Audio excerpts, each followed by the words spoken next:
Kristaps just said that you're someone who's really helped him trying to get used to the team, or just as he come on, get comfortable with the team. How have you done that? No, most importantly, communication. Just trying to help him get in his spots that he likes the ball. I've watched a lot of film.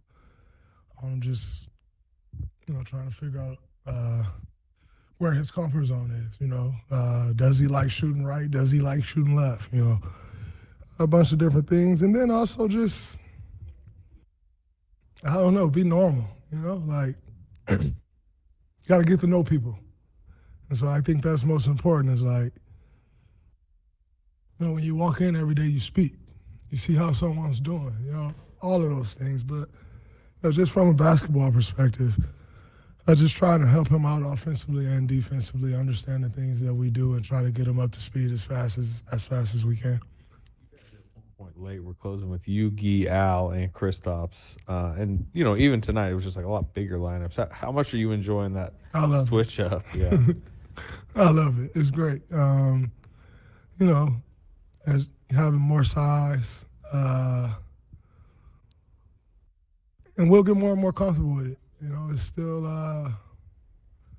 fresh. Is that my second time playing with KP? Yeah.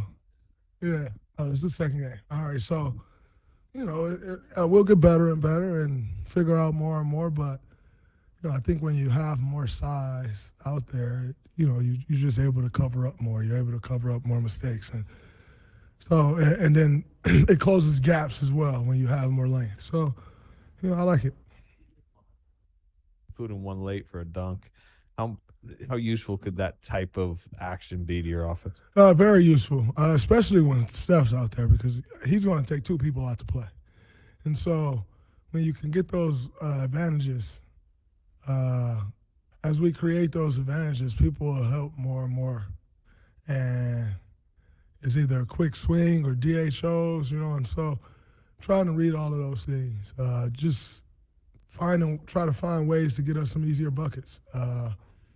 Within the flow to where the offense don't stop and, a team's going to switch on him, you got to make them pay for that. And so I try to, usually they go help with my man, and so if I'm in the far corner, that's a far pass and that's tough for somebody. See, KP saw one today, but KP 7-3. For everybody else, it's hard to see that pass. And so just try to make myself available to make the next play. Part of playing with more size allows you to guard the other team's, best perimeter guy. I know you've talked about Kawhi, KD, now SGA, how much of an honor it is to take on that challenge, but how energizing is it to get that kind of assignment? I think our coaching staff has figured out I have a lot more energy when I got that kind of assignment. Because, like I said, if coach called on me to guard Kawhi, to guard KD, to guard Shea, that's a badge of honor. That is, I'm 36 years old. 3 games straight. That's a badge of honor, and so I get excited as hell because it's a challenge. I'm disgusted I gave up that 3 at the end. It was too much rhythm. I should have pressed up more. I'm beating myself up about that. But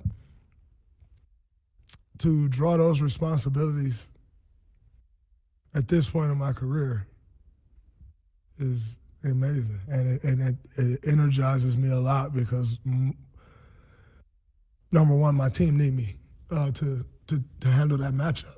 A part of the reason we want to go to that is so we don't have to help so much, and so then I have to take on that responsibility and make sure that we don't have to help a ton. And then also, I am a very prideful person, and I just can't go out there and get murdered. It's going to happen when you're playing against great players like that.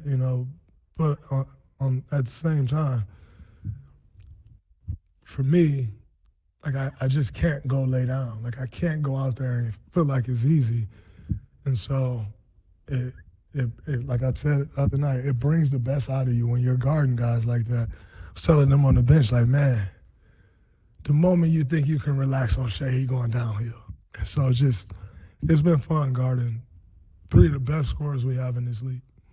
Different responsibility than what they've asked you to do a lot over the last couple of years. You're 36. Is it more or less physically taxing playing small ball 5 versus guarding SGA, KD, Kawhi?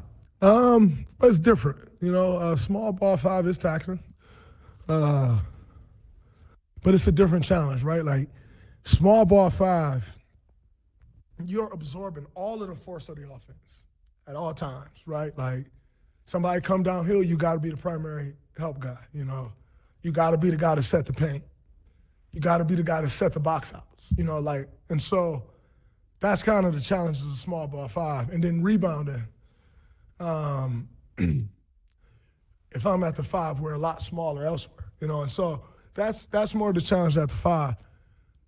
The challenge with these guys is their teams are looking for them every play. So you never get a break, and the moment you relax, you lose, because now if you're a step behind, now they have the advantage. And you don't make up advantages. If you try to make up a disadvantage that Shai's created for you, you're gonna foul. If you try to make up the disadvantage that KD creates, you just can't. You dead. Like he gonna raise up, and there's nothing you can do about it. Same for Kawhi. So completely different challenges, all taxing in their own right. But that's the game we play, and I love the challenge. So different challenges for sure, but nonetheless, all of them are tough as the NBA. Draymond, since the deadline, you guys have all said how much you've respected Porzingis from afar. Obviously, the talents there. What's it like in these, and I know it's only been 2 games, but what's it like seeing the glimpses of what it can be in real time here? It's great. He's a mismatch just about anybody who guards him. And so to have that mismatch, it opens up the floor for so many other people. And he hasn't even found his jump shot yet. So we know what he's capable of. It's his second game tonight. He'll get more and more comfortable. He'll get his legs underneath him more and more. His shots will start going. And he just become more of a weapon for us. So, the game is a lot easier when he's on the floor. The finishes around the basket, the rim protection, the game gets a lot easier. So, he'll continue to round in the form, and it'll be great for us. Kristaps said that he has almost like a peace of mind. He feels like his health is under control. He knows what he's going through. What have you seen from him, I guess, on the emotional side the last few weeks? He's even keel. He's not someone, like even when he's not out there, or if he's not feeling well, he doesn't walk around like this. Like he looks the same every day. So you can mistake, and I spoke about this the other day, we're not the organization to walk around and look at guys like, man, this guy may be ready. Why he not out there? We don't do that. And you're never going to feel any pressure as far as getting on the court. That's not who we are. That's not how we operate.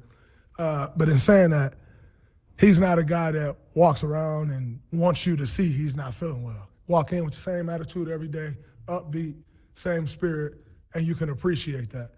And like I said, nobody's going to be looking at him like, man, he must feel all right. He upbeat. That ain't we don't do that shit here. So you always want guys.